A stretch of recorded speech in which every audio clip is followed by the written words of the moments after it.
tal amigos? Omisión, falsos engaños o también ocultamiento en el pago de impuestos será sancionado hasta con 10 años de cárcel. El Servicio de Rentas Internas, SRI, inició acciones de control que están dirigidas a empresarios con grandes patrimonios, en este caso que mantienen participaciones societarias y que evidentemente no han pagado el impuesto a la renta único, de siglas IRU, sobre la utilidad en la venta de acciones.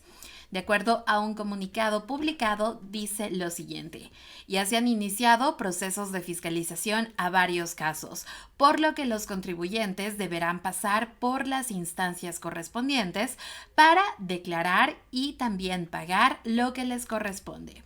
Y es que amigos, el Servicio de Rentas Internas, de siglas SRI, detalló que cerca de 300 contribuyentes han cumplido con el pago del tributo de forma voluntaria, lo que en este caso representó un ingreso anual de 30 millones para el Estado.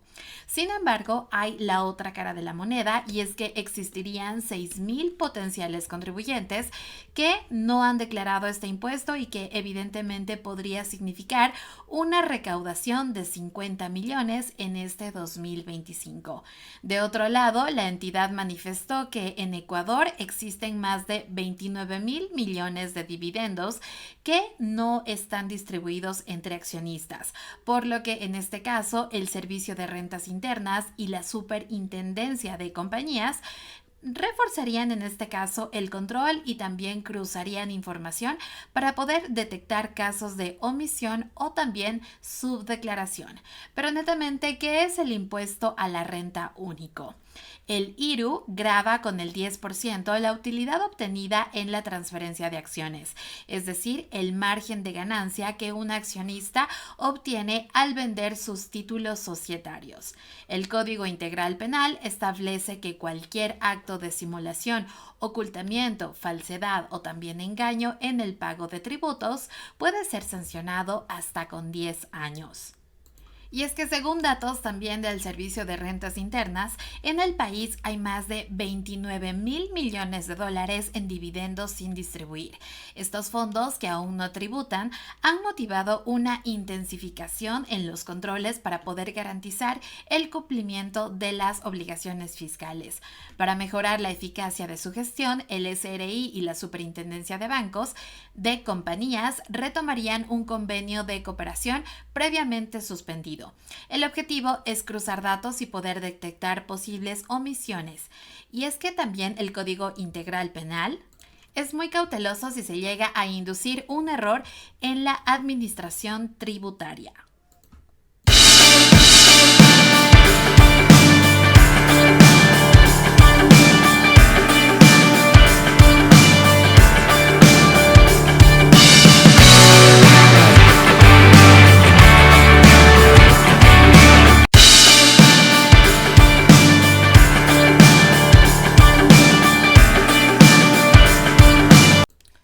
¿Qué tal amigos? Esta nueva medida impactará directamente a las compras realizadas en plataformas que realmente son comunes justamente para estas compras en línea, como son Amazon, Shein, Temu y también algunas nuevas. Y es que el arancel fijo de $20 a las compras del régimen 4x4 en Ecuador ya rige desde el lunes 16 de junio.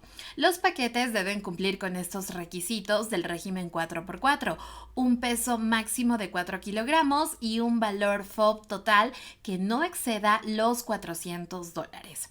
Cada paquete personal dentro del régimen Courier 4x4 generará un solo cobro de $20, independientemente de la cantidad de artículos que contenga, siempre, por supuesto, que se trate de una sola unidad física enviada y declarada bajo una declaración aduanera simplificada de siglas DAS.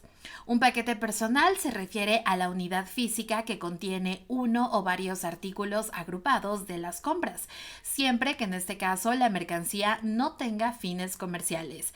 Si el destinatario realiza varias compras que son consolidadas en un solo envío, se efectuará un único cobro de $20, siempre y por supuesto que el paquete consolidado cumpla con los requisitos del 4x4. En caso de que las compras lleguen en fechas distintas o mediante distintos couriers, cada envío será tratado por separado y generará el cobro de $20 por cada uno. ¿Qué ejemplos más o menos se puede ver en este tipo de arancel? Bueno, el ejemplo 1 son 3 compras consolidadas en un solo paquete y enviadas por un mismo courier. Se pagará una sola vez $20. Como segundo ejemplo tenemos 2 compras consolidadas en un primer envío y una tercera enviada posteriormente. En este caso, como son 2, se pagaría $20 por cada envío, un total de $40. Y en el ejemplo 3 serían 3 compras enviadas por distintos couriers. Incluso si llegan el mismo día, igualmente se pagará $20 por cada envío. En este caso serían $60 si llegasen a ser 3 paquetes distintos. Ahora un poquito en el tema de compras en Temu, Shein y Amazon, sabemos que ya no costarán lo mismo. Esta nueva medida impactará directamente a estas compras realizadas en estas plataformas populares. Según datos oficiales, el comercio por este canal creció alrededor de un 392% en estos últimos 4 años, pasando de 100,2.7 millones a 502 millones en 2024. En el mismo periodo, el número de paquetes aumentó un 637% al pasar de 800,000 a 6,5 millones. El gobierno nacional está justificando la medida como un intento también por frenar el uso comercial irregular de un mecanismo que, según explica, fue diseñado exclusivamente para compras personales desde el extranjero. El Ministerio de Producción, Comercio Exterior, Inversiones y Pesca sostiene que ese uso indebido ha generado fuertes afectaciones en el sector textil y también en el calzado.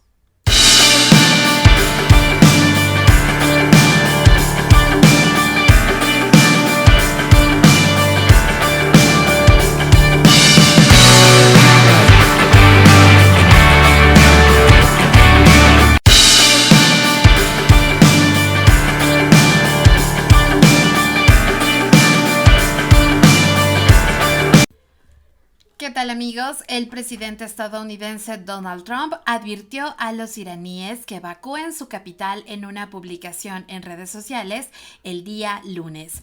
Todo el mundo debería evacuar inmediatamente Teherán. Esto fue lo que escribió el presidente en Verdad Social sin decir realmente el porqué. Israel, sabemos, lleva bombardeando Irán desde la madrugada del día viernes y las dos naciones han lanzado una escalada de ataques tanto de ida y vuelta el uno contra el otro. En su post, Donald Trump repitió su afirmación de que en este caso Irán debería haber aceptado un acuerdo que frenara sus ambiciones nucleares. Irán debería haber firmado el acuerdo que les dije que firmaran. ¡Qué vergüenza y qué desperdicio de vidas humanas! En pocas palabras, Irán no puede tener armas nucleares. Lo he dicho una y otra vez.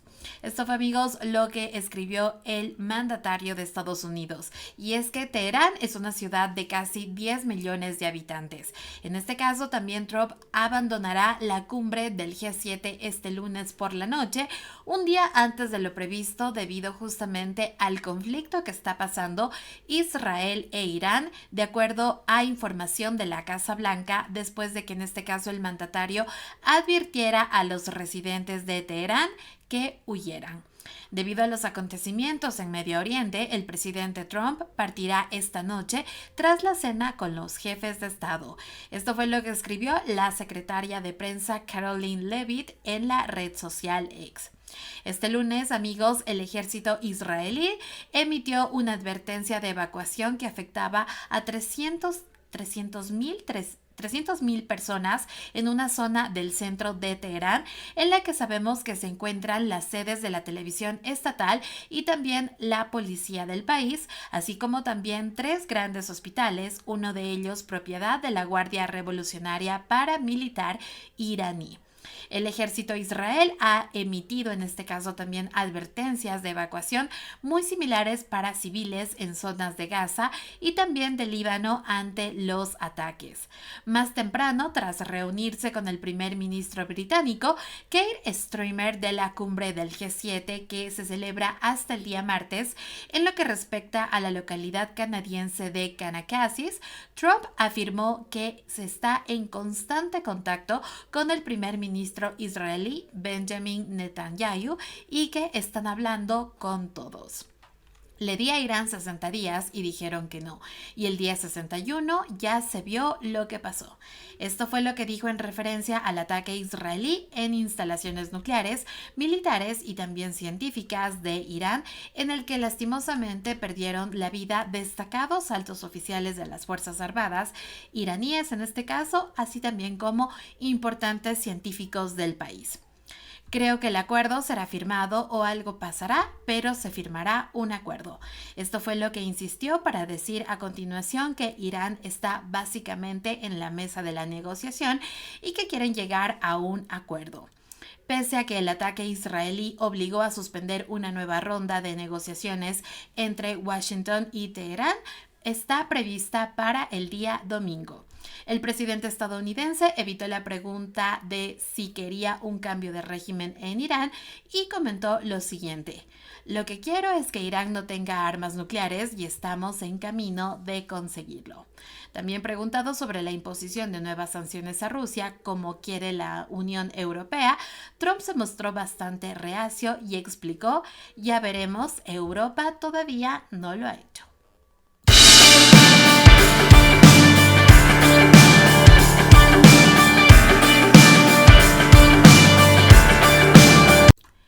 ¿Qué tal, amigos? En 4 años, una red de lavado de activos ingresó 24 millones al sistema financiero nacional.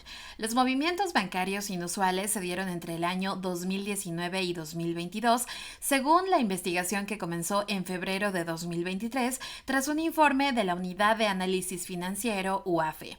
Hay 11 personas y 9 empresas vinculadas a este proceso, que empezó en octubre de 2024 tras una audiencia de formulación de cargos.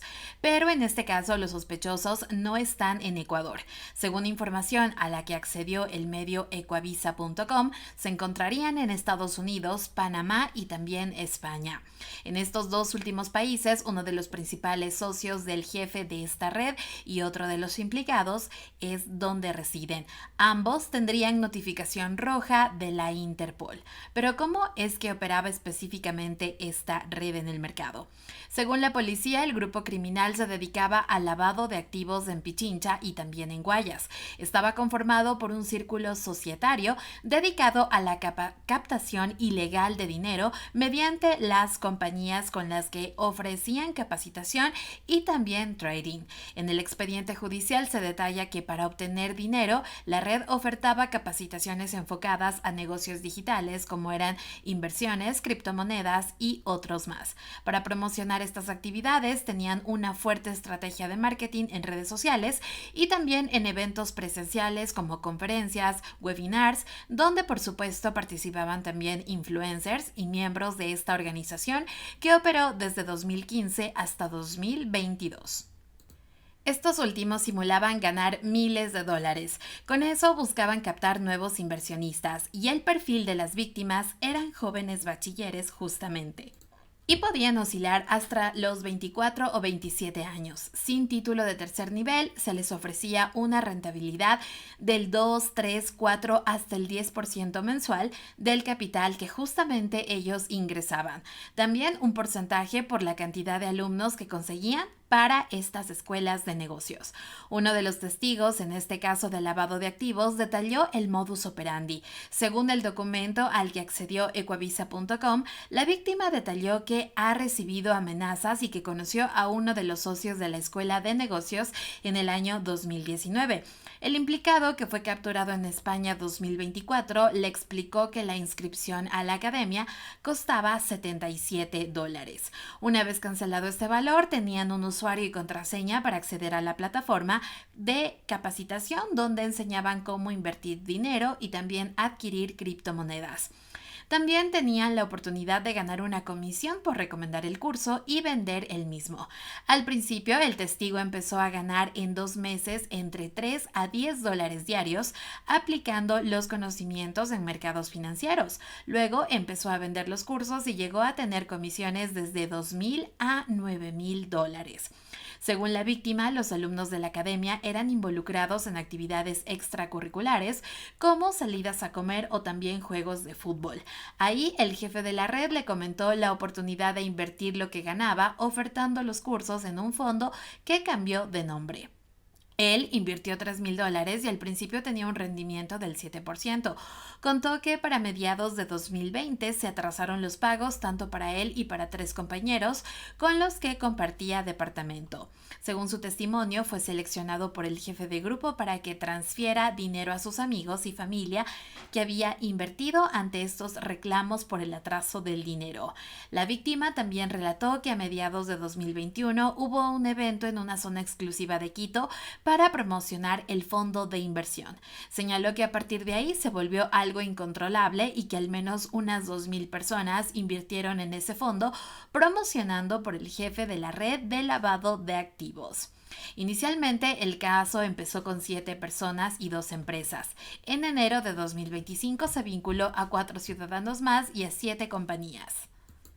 Una de las investigadas es una actriz ecuatoriana que está casada con Alan Freddy P., socio del jefe de la red, que fue detenido en España en noviembre de 2024 y constaba como parte del departamento de marketing de la Escuela de Negocios investigada.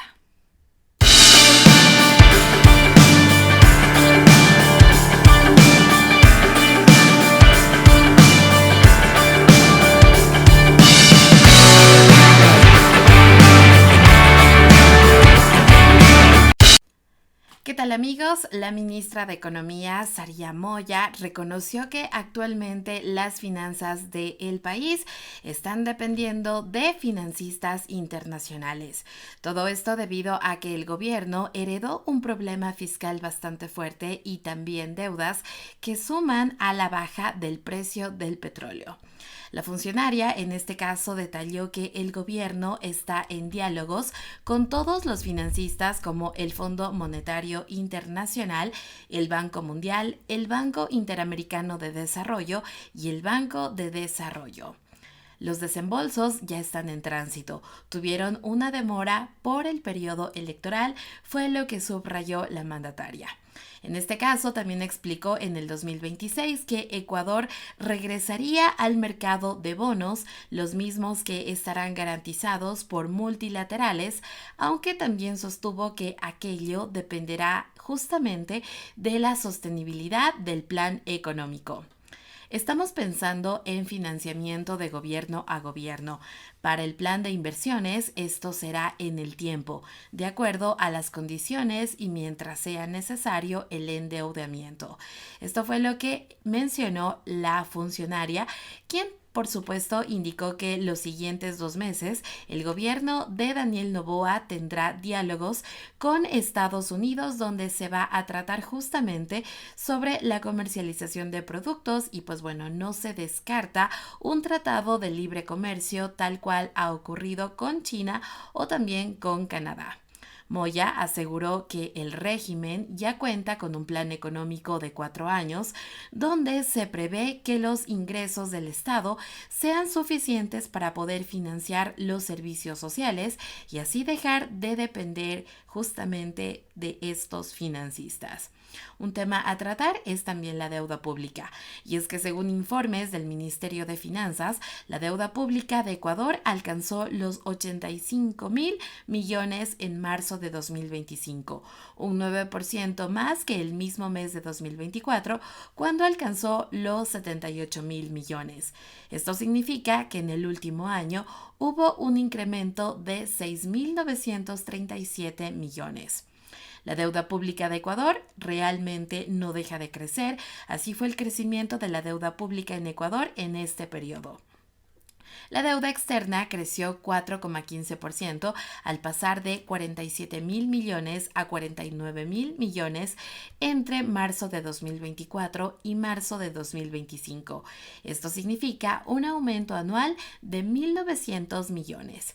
También la deuda interna aumentó un 16% al pasar de 31.000 millones en marzo de 2024 a 36.000 millones a marzo de 2025, es decir, un incremento de 4.900 millones.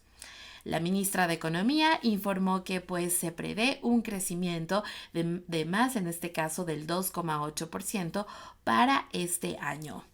Siempre habrá diferentes estimaciones, pero esto depende de cómo los actores del sector privado se suman a esfuerzos para hacer transiciones como el de energía. Esto fue lo que la ministra subrayó en entrevista a Teleamazonas. También manifestó que el gobierno tiene la principal preocupación en las clínicas dializadoras, por lo cual hizo una transferencia de 22 millones en mayo de este año, mientras que el año pasado se habrían cancelado ya 55 millones.